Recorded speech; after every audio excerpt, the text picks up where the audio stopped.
You're listening to Turn the Page, a bookish podcast about all things fantasy, YA, LGBT and romance. We'll be talking about our favourite books, the latest book news and events, and our monthly book club. And now over to our hosts, Kayleigh and Sophie.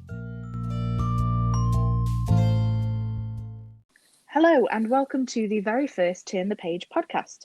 I'm Kayleigh and I run the My Endless Shelf book blog, and I'm joined by my lovely sister Sophie, who has agreed to be my co-host here and also to write reviews. Hi Sophie, how are you? I'm really well, thank you. Good. What have you been up to? Lockdown. Luckily enough, I've been furloughed. So I've had a lot more time on my hands than I'm used to having. And I've been utilising Lots of reading. Yes. So to be quite honest, I've done really well, especially with my Goodreads challenge, which I've already completed. Don't even talk to me about my Goodreads challenge. This is the first year, I think. Not only have I set it lower than I have for other years, I'm also behind schedule and I'm just ignoring it now. Well, last year I completely failed at it and I don't even think I got halfway through it. So yeah, I'm quite impressed with myself. Yeah, well done. That's Thanks. Really good. And I also know that you've been running and finding a lot of random wildlife on your morning runs. Well, we say running. I took up running for the entirety of 2 days. And then I hurt my leg, so that didn't go to plan. So then I lay about and read some more books.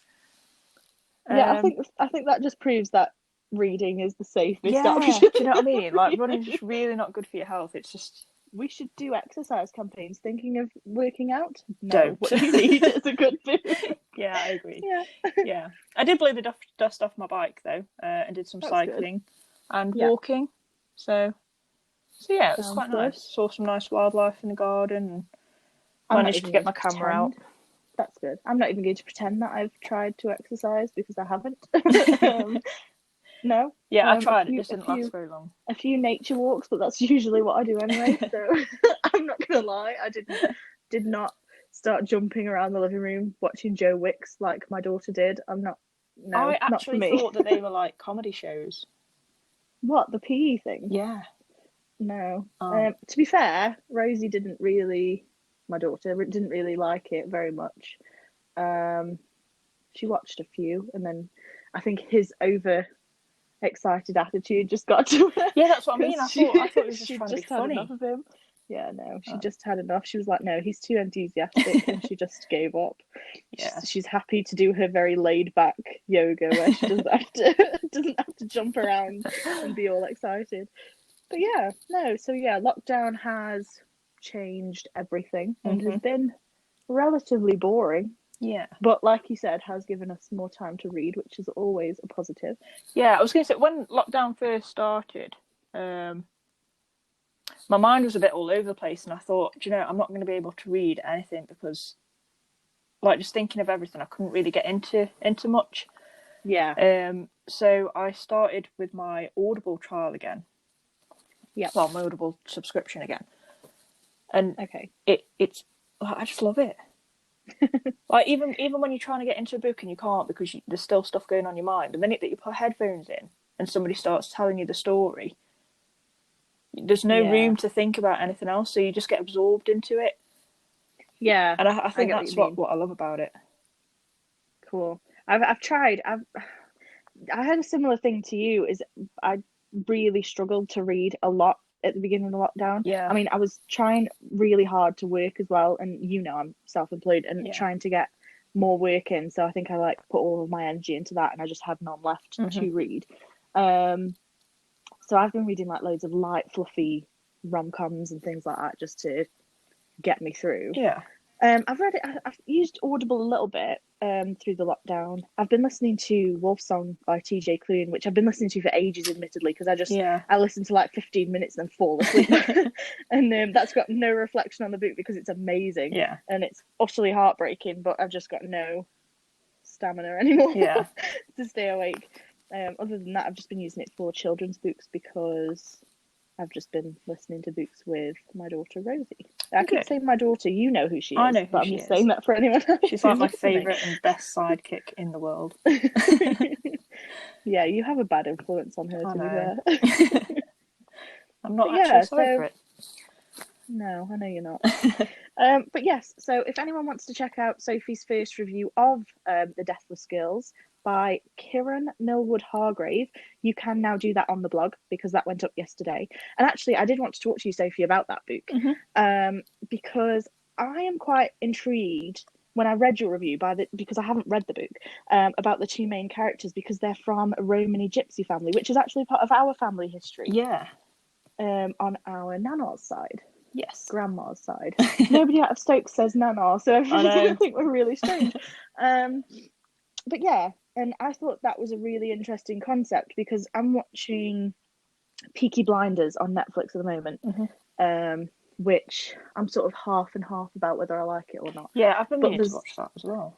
Yeah, it's a little bit too violent for me. I'm a bit of a wet lettuce when it comes to violence, and I'm not a big fan.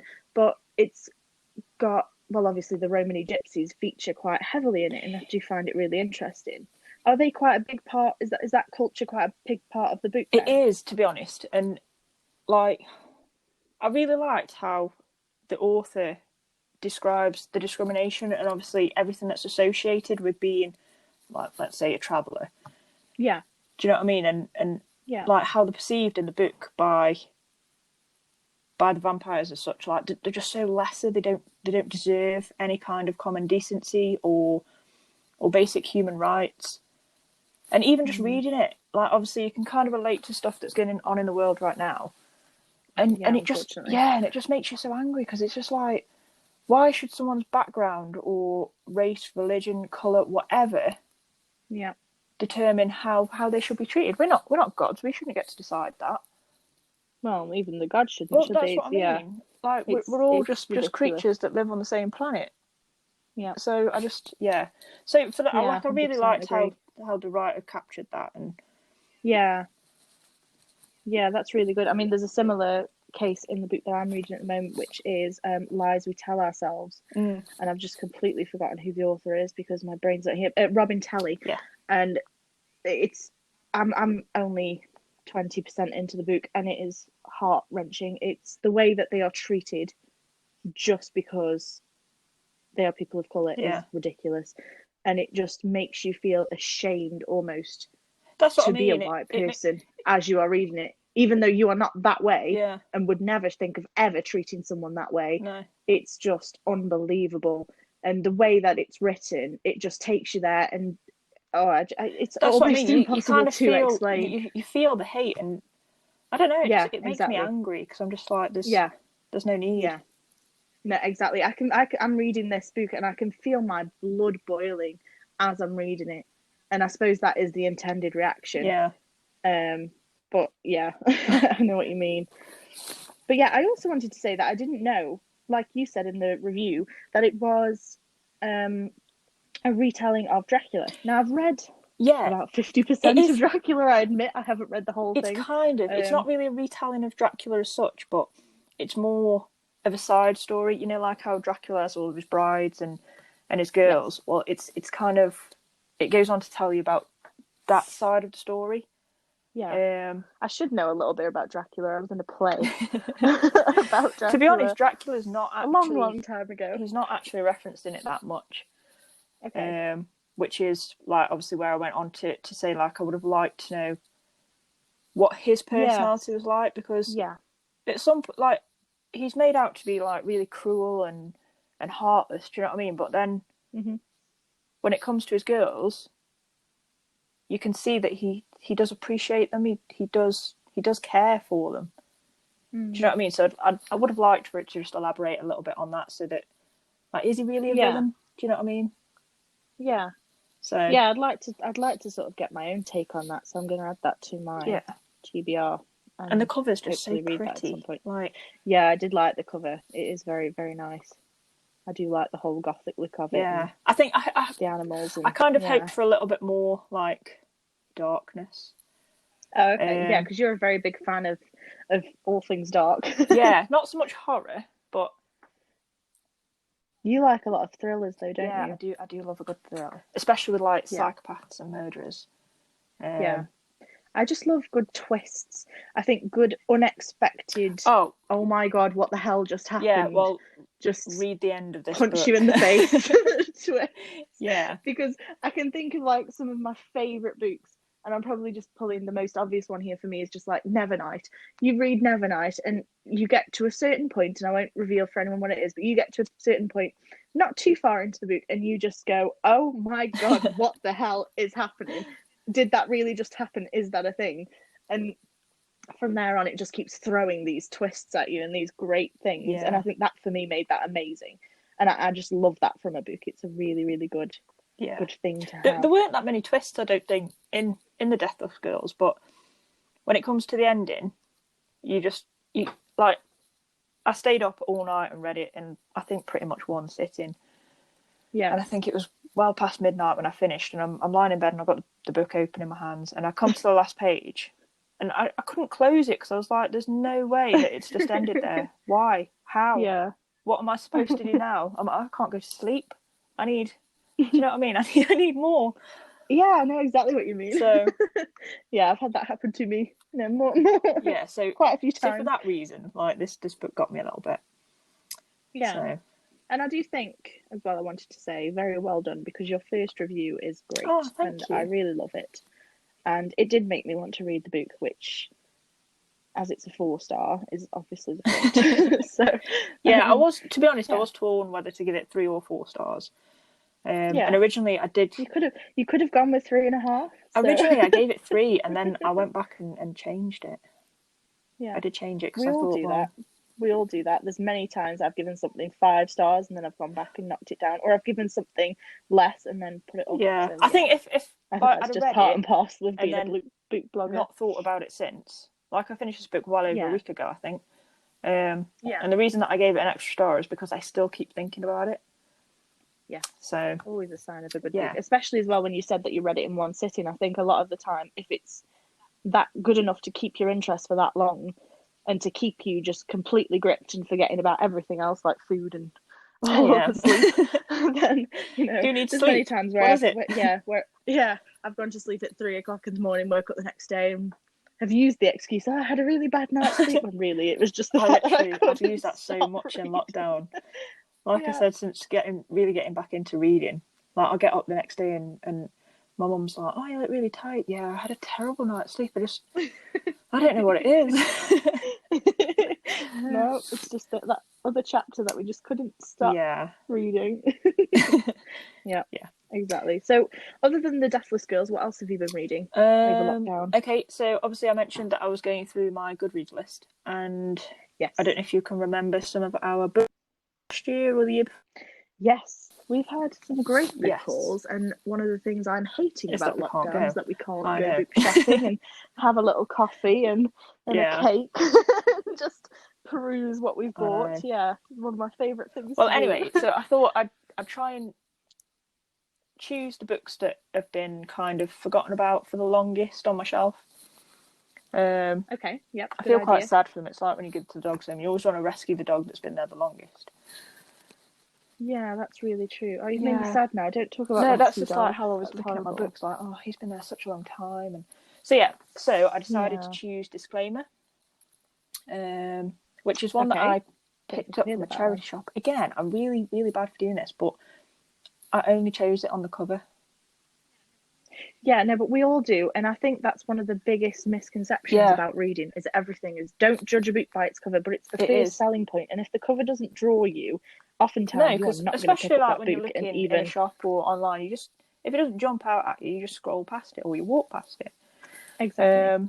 So this one interested me because it had got a camera on the front, and obviously I really like photography, so straight away I'm like, okay, it's got something of interest for me. That's how simple-minded I work. Don't worry, lately all I've been doing during lockdown is watching the garden birds, so I think anything at the moment with a bird on the cover is going to have me, so I wouldn't worry too much. Okay, so Disclaimer it's called, by Renee Knight. Okay, I haven't actually heard of it. No, well, the blurb on the back, it says, like, imagine waking up and finding this book on your bedside table. Now you start in this book, and it's a book that's amazing. Yeah, that's what I thought. So anyway, I started reading it, and it turned out that it was like a psychological thriller sort of thing. And I really loved the concept and the idea of the book. Yeah, I'm sensing a but it was just coming. I don't know. The ending was just so disappointing. Oh, okay, so not very well executed. Like it was from a positive aspect. Okay. Like if you're a happy kind of person and you don't like people to die or anything bad to happen to people, then it's really good. It's like everything. It's like a happy ending. But me, I just feel like if it's a psychological thriller, then there must be violence and death and yeah. So really, you're not looking for a happy ending. Like if I pick up a thriller, I'm like, I want to see people chopped up and murdered, and I want to know why. And who have I started a podcast with? But yeah, I like happy books too. I know you do, and I think you've read recently. This is not a happy book at all. They both die at the end, by Adam Silvera, which is one of my favourite books of all time, and I'm so glad you've read it finally. I actually think this book has changed the way that I wake up every morning. It's changed the way that I live my life day to day. Because brilliant. Like when I wake up and I think, I can't really be bothered to get out of bed this morning, and then I'm like, I look at my phone, I'm like, would I say that if I had a deathcast alert? No, I wouldn't. Okay, so I know. So deep. So then I'm like, I'll jump out of bed and I'm like, it's a bit muggy outside. I don't really want to go outside. So I'll just sit down for a minute. I'm like, nope, this could be your last day. We're going to go for a walk. We're going to spot some nice wildlife. Or, do you know what I mean? You're such a better person than me, because I wake up and sometimes I do that and I'm still like, no, I'd rather be in bed. But yeah, I'm just like, oh no. Yeah, it really got to me. Yeah, it did me. To be honest, I looked back over the review I wrote on Goodreads, and it's probably one of the longest reviews for a book that I like that I've ever written, because I always find that it's harder to write a review for books that you actually enjoy than it is for the ones you don't like, because when you didn't particularly like a book, you've got more to talk about, more to criticize, and when you did like it, or when you really really loved it, you pretty much just want to scream at people to read it, and you've got no other words to say. But I did write a big review for that book, and yeah, it blew me away. Even with the spoiler of the title, I still did not expect the ending, and it was I kind of did, because obviously you know what's going to happen. But I didn't expect it. Yeah, but I didn't expect it to go down the way that it did. Those specific circumstances. Yeah, and as you're reading it, you're like, no, I didn't expect. Just don't do it. And it was how quickly the relationship grew, and how beautiful it was, and it was just too much. I did honestly cry. I did, yeah. Yeah, it was. I don't know. I'm pretty much lost for words. I don't think I'd ever be able to write a review for it, because I have no other words than it's brilliant. It's changed my life, and just read it.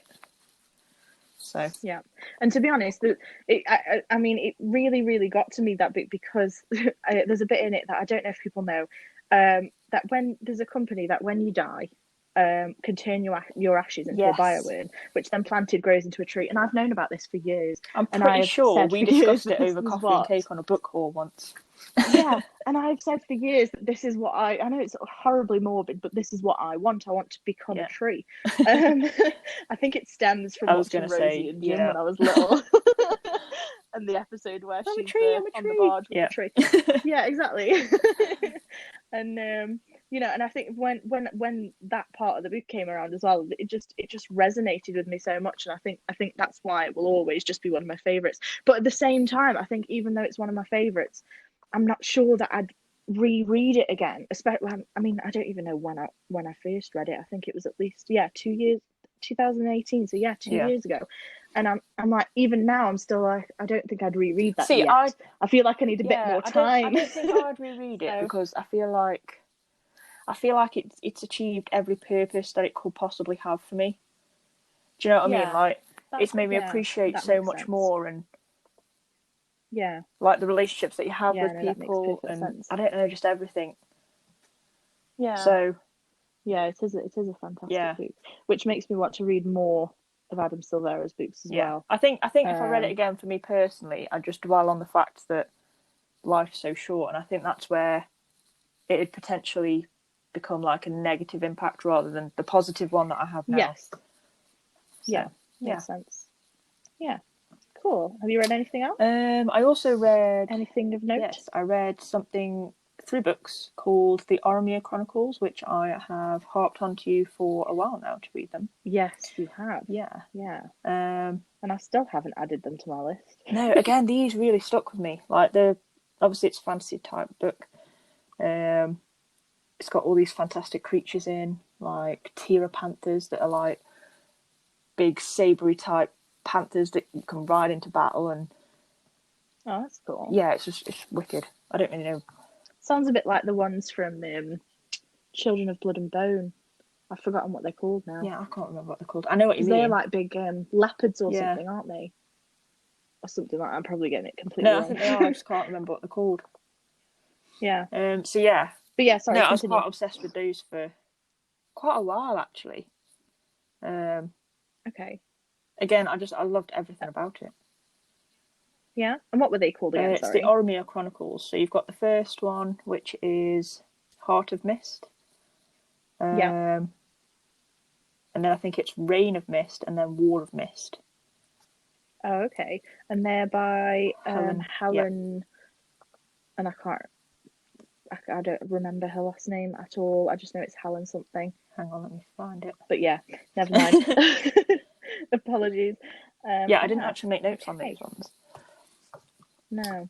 I know you've been making notes. You're a very good co-host making notes. No, it's just, I'm here just winging it and you're making notes. Like, especially if I'm obsessed in a book already. Yeah. Like, I tend to try and get absorbed in it so that I'm not thinking about the last one, especially if it's had like such a big impact on me. Because otherwise I just sense. Cool. So, but yeah, they are really good. I mean, yeah. Well, I will check those out as well because they're, I think, more my cup of tea than the disclaimer. Yes, yeah, disclaimer. Definitely. See, my memory's not great today either. Yeah. Yeah, because I'm not a big thriller fan. I don't do psychological thrillers. I'm a bit, like I said, I'm a bit of a wet lettuce, and it all messes with my brain, and I just don't like things horrors messing mess with my brain. So like, I remember years ago reading. I read something by Stephen King. In fact, I read a couple of his books.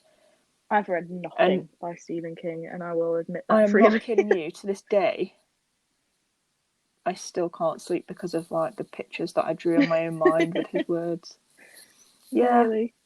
So I don't even risk it anymore. I just think no. I like to sleep. Well, like I said, I mean, since lockdown, I've been reading really light things because I tried to get in. I finished at the start of the year The Starless Sea, which is what I would call an epic fantasy, and it was amazing. Yeah.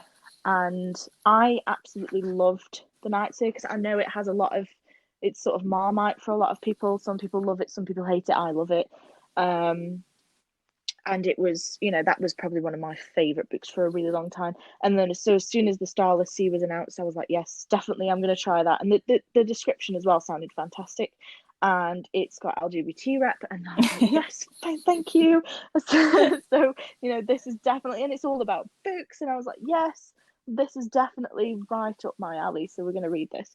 And I just loved it. I loved all the imagery, the bees and the keys and the doors. And the mystery of it. I mean, truthfully, I spent a hell of a lot of the book thinking, what is happening?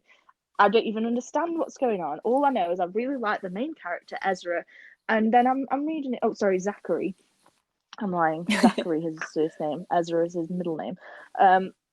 And I thought, I really like him. And I know there's lots of mystery and lots of intrigue going on, but I actually don't know what is happening or what the story's about at all. And I didn't, for about, I think, more than half of the book, I just didn't know what was going on. All I knew was that I just really, really wanted to find out. And that's what kept me going. So it captured you in a good way, like, but without revealing hardly anything. Yes, exactly. Yeah, there was so much mystery in it, but it just kept me going, and I loved the world building. It was just fantastic. Like I said, the imagery, just lovely. There were parts of it where you could just felt like you were there, completely immersed in the story, and the characters were great too. I mean, really fantastic. And that, to be honest, like I said, I think I finished that at the start of the year. I don't remember exactly when, but that book has really stayed with me, and that's probably the only big fiction book that I've read this year. I did mark it on my I've tried want to read on Goodreads, so I'm hoping to get back to that soon too. Yeah. Well, the only other fiction that I have actually finished, because I've been trying to read The Queen of Nothing, and every time I read it, I love it because I do really love the series, which is the one by Holly Yeah. Black. And I love the series, and this is the third book in the trilogy, and I really, really, really love it. And I don't know why, but I just keep putting it down. And I think that's probably just more my mental state at the moment than the book itself. Like I said, because every time I'm reading it, I'm sucked immediately back into that world, and I really want to carry on reading. It's just, I think life is just that's getting the in the thing. way. That's exactly how I was, and that's why I struggled. Like I said at the beginning of lockdown, Yeah. And then, like I said, I rediscovered my love for Audible, and it kind of just jump started my reading again. Yeah, Audible's great for that. It's great switching up formats sometimes. I mean, even just switching from a paperback or a hardback to ebook sometimes does that for me. Just because it's on your phone and you can just flick through instead of holding sometimes, a really sizable book. It can just make things a bit better for you and a bit different. Yeah, so I do get what you mean. And then the other fantasy book that I have read this year is also one of your favourites, is the wonderful The Lightning Struck Heart by TJ Klune, which just gave me the laughter that I needed in this miserable situation. I made the mistake of actually listening to that whilst I was at work.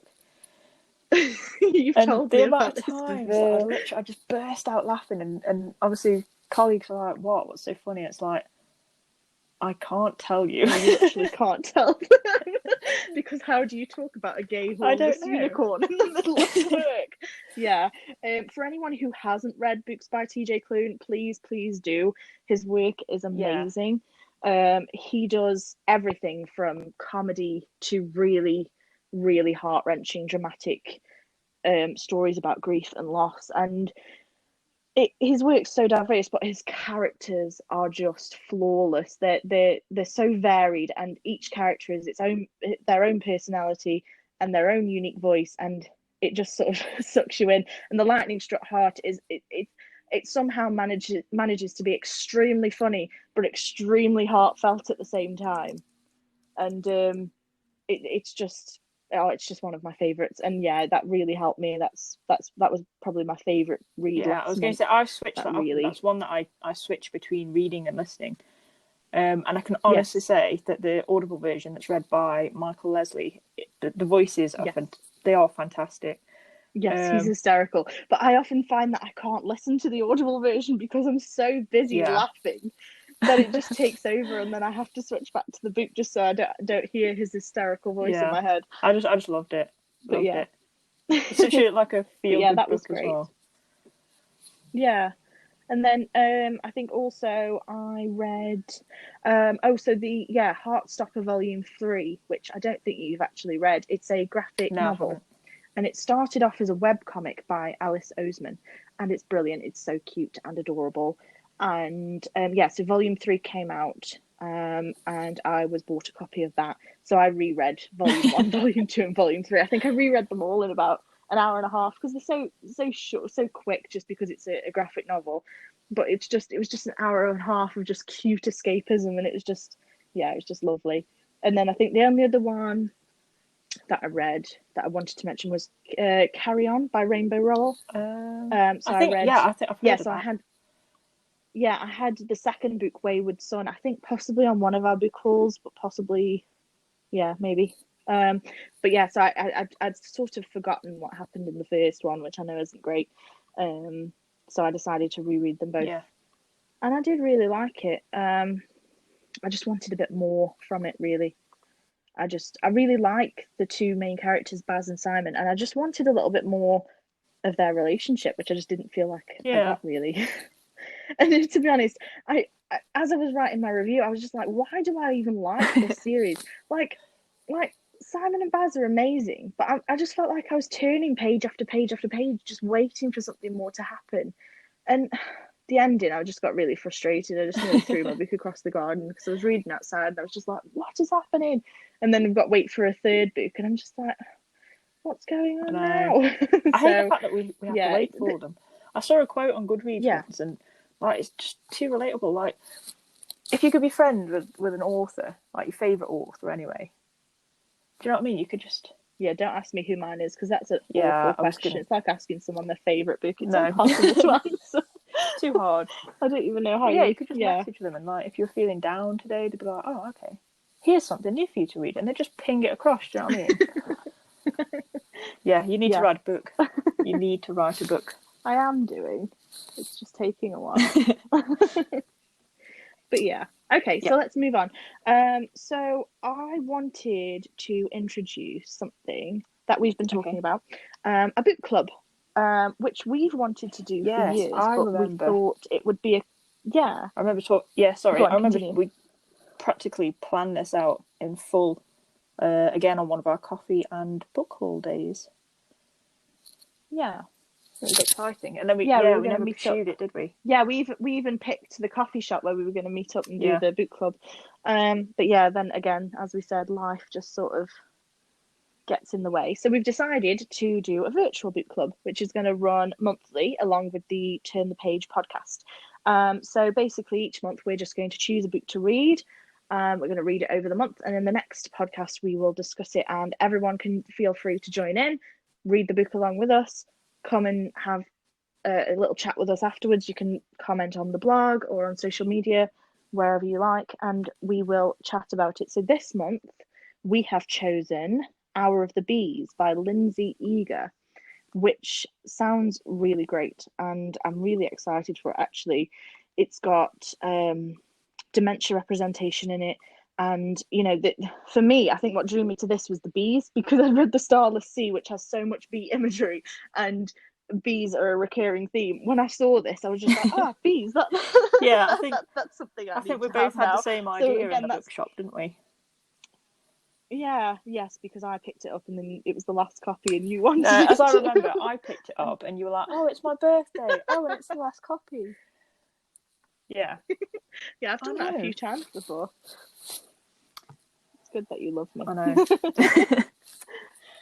But yes, so Hour of the Bees it's a searing story about family love and finding your roots, and it's about a girl and her grandfather and how she copes with his dementia and moving to a new place.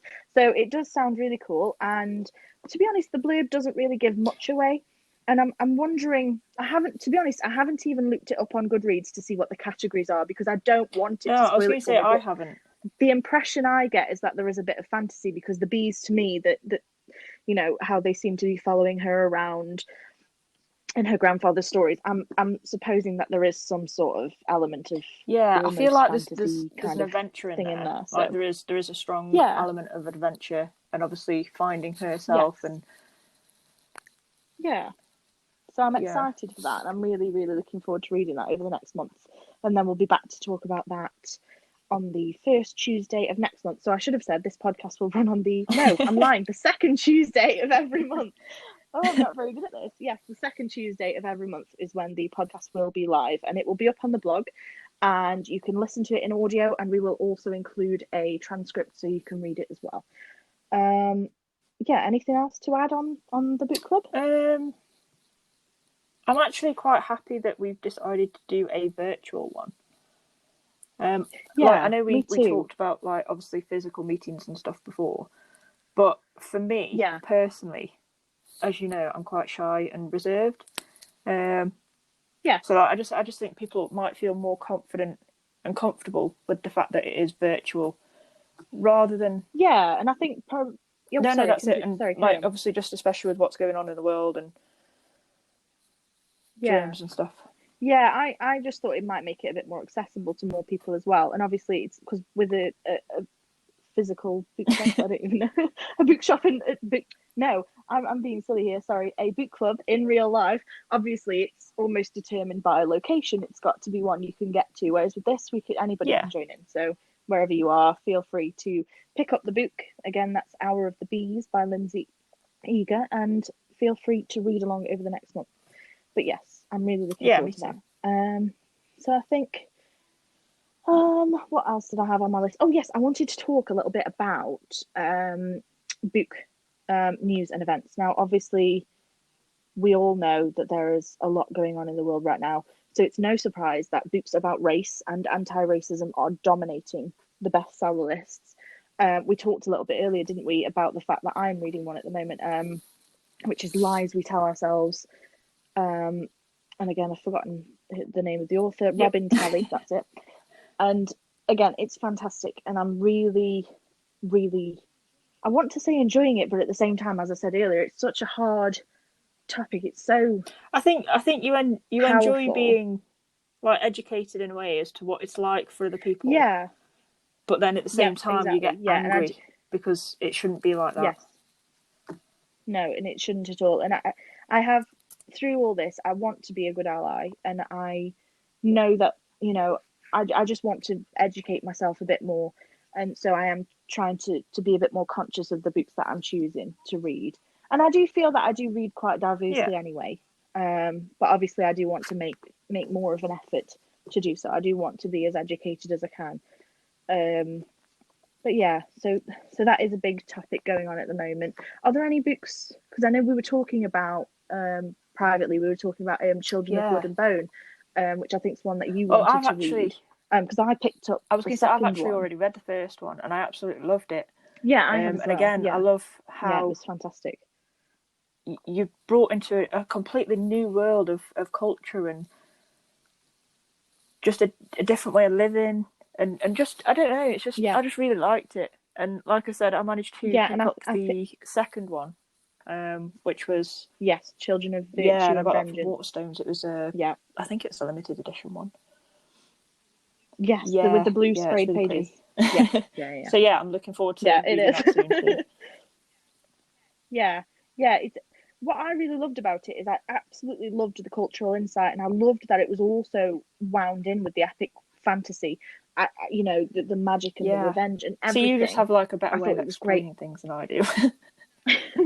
No, not at all. I've been getting tongue twisted myself, but I just, I felt it was great, and I thought I do not know how to pronounce the name, and this is one of my things I need to get better at. But the main character, Zaylee. Yes, see, there you go. You're better at me than that. Zaylee, she's fantastic.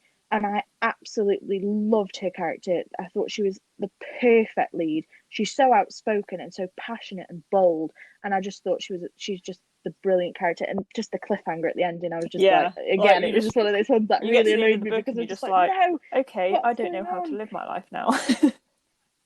Yeah, exactly. You just want it to continue. And I just think there are so many amazing, really, strong characters in the book itself. Like I just it was just Agba, fantastic. She was amazing. Yes, Mama Agba is she is just fantastic. I loved her so much. She's just so badass. She just takes everyone out, and I'm just like, yes. I'm looking forward to reading the second one. Another one, which I think is kind of a classic now. That touches quite strongly on diversity and obviously discrimination and things like that, is To Kill a Mockingbird. Okay, I really liked it. Obviously, it's long story short, but you've got like a small town dominated by white people, and it's told through the eyes of a child, and obviously you see how innocent they see everything. And her dad is basically representing a black man in a court of justice, like a court of law, sorry. Okay. And it shows, because he's doing that and he doesn't stand down, the whole town like starts giving them abuse then. Do you know what I mean? Okay. Yeah. Yeah, just read it. It's a really good story. Okay. Yeah, one I've had on my shelf for a really long time is The Hate U Give by Angie Thomas, which is obviously such a well-known book. I just haven't yet got around to reading it, but that is definitely one that I want to get around to as soon as possible. Good. Yeah. And then the other thing I just wanted to talk about is sort of book events. So because of lockdown and coronavirus and all that good stuff, the book events a lot of them have gone online now, which I think is a great alternative to them being cancelled altogether. Because I know we were really, really excited for the NYA Lit Fest in Preston, because we went a few years ago, and we actually went to a spin-off event, like a side event. It was like a fantasy event, didn't we? and we actually missed the main event. So this year we were really excited. We got our tickets and we started looking at the authors who were going. I did a big blog post on it, and we were looking at the books that we wanted to get and things to get signed and all this, that and the other. And they were having a children's festival, which personally I wanted for my daughter as well. And we were really excited. And then obviously all this happened and that got completely cancelled. Whereas a lot of other organisers have been taking things online, or people have even been setting up brand new events that didn't previously exist and just doing things online, which I think is great. I haven't actually found the time to attend any of the online events. I don't suppose you have. I'm a bit naive to stuff like that because I don't really know, unless it jumps out of my screen and slaps me in the face, I don't know it's there. Okay, yeah, fair enough. I struggle to find anything like that. Yeah, I do know there's one coming up next week, from the 8th to the 14th of June, which is the Puffin Festival of Big Dreams, which is a children's book festival. So it's a whole week of online kids' books, and I think Jacqueline Wilson is involved, I believe, as well as quite a few other authors and illustrators. So, and it's in partnership with Waterstones as well, and I think that's going to be a really cool event, especially if you have children or if you just love children's books, because there's nothing saying as an adult you can't read children's books. No, so, and speaking of, I actually have one of David Williams' books, which I'm yet to read, which is called... Which one is that? Give me a second. I think it's called The Beast at Buckingham Palace. Oh, okay. I haven't read that. Truthfully, I haven't read any of the books, actually. I thought it was a bit like, I don't know, struck me a bit Harry Potterish, so for some reason. Oh, okay. Yes, because J.K. Rowling has also released the Ichabod, or is in the process of releasing chapters of the Ichabod online, which I thought would be a good thing to read to my 5-year-old until I started reading it. And I don't know if it was just me, but we've only read the first chapter, and maybe that's me giving up a little bit soon. But as I was reading the first chapter, I became really quickly uncomfortable by how it seemed almost very... there were just things that bothered me. So there was things that were, the instantly the bad guys were described as being either too thin or too fat. Yeah. And straight away that just rubbed me up the wrong way. And then, it was very... the main character, Fred the Fearless, or King Fred the Fearless or something, he's a fair-skinned, blonde-haired man, and then there were a few, I think there was, I'm not sure, I'm sure I remember something about sort of slightly derogatory thing about women, and I'm not sure if it's just me, but the first chapter just sort of I think I've seen quite a lot of negativity towards it on Twitter. Yeah, and as I was reading the first chapter out loud to my daughter, I was just like, I'm not sure if I'm actually enjoying reading this to you. So I'm not sure yet whether or not we'll continue. I might read another chapter or two myself first, just to see whether I feel that it improves any. So, we'll see how that goes. Okay. But so are there any upcoming books that you're excited for? Anything that's coming out, or anything that you plan to read there is next? actually. Obviously, other than Hour of the Beast. I don't know if you can remember a while ago, I told you about the Robert Galbraith series. Well, yes. I didn't realise that there's already been another one out, so I was just waiting for the one that's due to release in September, which is called Trouble Blood, and I was like, okay, that's the next one after Career Reveal. Great, I haven't missed it. Yeah. Until I looked a bit more in depth and actually found out that there's a 4th book that's already out. And has been out since last year, April last year, I think it was out, which is called Lethal White. So obviously I've completely missed that, and I really like the Galbraith series. So I'm intrigued to read that, and then obviously once the next one is released in September, I will read that too. Okay, cool. That sounds good. Any new releases that you're excited for? Probably just the Trouble Blood one at the moment. Okay, cool. Yeah, for me, there's a couple I'm looking forward to reading. I read a few years ago Light Years by Cass Morgan, and it's sci-fi. And it was a free ARC that we got in our Illumicrate boxes, one of the book box subscriptions I had at the time. And I was surprised by how much I really, really liked the book. And then I was fully intending to read the sequel, which came out that October. And as it always happens. I completely forgot about it, and it's now probably been out a couple of years, and I still haven't read it. So I'm hoping to read the sequel, which is called Supernova, at some point. I'm also I've just bought it on Audible. Want to listen to the House in the Cerulean Sea, which is T.J. Klune's new book, and it's actually I think it's I'm not 100% sure. I don't know if it's a children's book actually, or at least it's suitable for children, which quite a lot of his work is not. And it does sound really, really sweet, and I'm really, really looking forward to reading that because it's about children who have special abilities, and I'm really, really interested to see what he does with that. So yeah, I have that on Audible, and I'm getting ready to listen to that hopefully soon. In terms of new book releases, though, there's nothing really. I was going to say I haven't seen anything for a while. There's one that I had saved. I'd had it saved for a while, and then I forgot that it come out on the 12th of May. Yeah. What date is it today? Oh, we're in June, aren't we? Yeah. See, this is why I get confused. I don't even know what month we're in. It's called The Lost Princess of Evelyn.